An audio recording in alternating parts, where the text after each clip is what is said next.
in your career, you've probably preached and written about the story of Joseph, the son of Jacob, innumerable times. But how did you decide that his story was the one to weave through the pages of You'll Get Through This? What strikes me about Joseph's story, the Old Testament Joseph, is that it literally begins in a pit. It's just symbolism is irresistible. It begins in a pit, takes him to a palace, and then to a prison, and then to another palace. It's just almost too good to be true for preachers. Everything starts with a P. There are two or three things about Joseph. One is he's one of the few characters that into whose life we have a lifelong view. Many characters, we get a glimpse of, Jonah for a few weeks. We get a glimpse into Mary's life for just a few days. But you really got the whole of Joseph's life, and that's a wonderful thing to work with. But then number two, more importantly, you have Joseph's interpretation of his own struggling. He ends his story by telling his brothers, you intended evil for me, you intended evil against me, but God used it for good. He has a theology of suffering that got him through the tough times. So really the study of Joseph is a study of struggle and suffering. Obviously, we've got a New Testament companion to that verse in Romans 8:28. Can you share with us some of your insights into that treasured verse that you had when you were writing about how God will use this mess for good? Romans 8:28 is the New Testament version of Genesis 50:20. And Paul puts in that one verse some encouraging teaching and I think digestible teaching about suffering.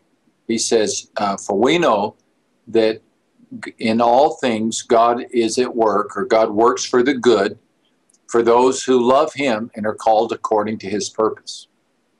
In other words, God comes alongside those people who turn to him, and he takes everything in their life and he uses it for ultimate good. That passage does not say that everything in our life is good. That passage simply says that God can take everything in our life and he can use it for good. The way I like to illustrate it is with a cup of coffee. I have one right here. Here's a cup of coffee. If I take this cup and I say, that's good, what am I saying? Am I saying that hot water is good? Am I saying that coffee grounds are good? Am I saying that a filter is good? Am I saying that the plastic wrapping that carried the coffee grounds is good? No. I'm saying that once all of that works together, the collective cooperation of all of those things come together in the right way, at the right time, at the right temperature, under the oversight of a careful coffee maker, then I'm going to have something as a result that's good. There's nothing in the Bible that says cancer is good. Nothing in the Bible that says losing a child is good. Those are terrible, atrocious chapters of life. The promise of the Bible is simply this, that God can take all of that, though, and he can use it for ultimate good. And that ultimate may be in heaven. It may not be till the next life, but there will come a time that we will look back on the sufferings of today and say, okay, now I see.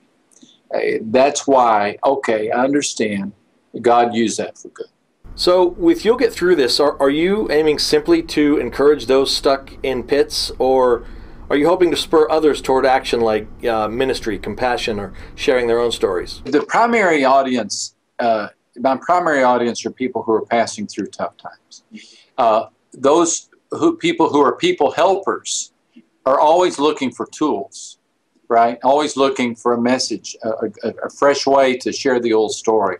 And so nothing would thrill me more than to know that other people who are trying to help people found help in You'll Get Through This as a way to help others. But my primary goal was to have a tool that we could give to people who are passing through a tough time and really give them some grounded hope that would help them through it. Again, the enemy here is despair.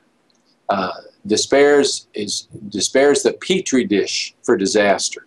And so anything we can do to bring hope to somebody, talk them off the ledge, talk them out of the addiction, talk them away from the bad decision. Anything we can do just to stabilize things for a little bit so they can think clearly, that's our goal.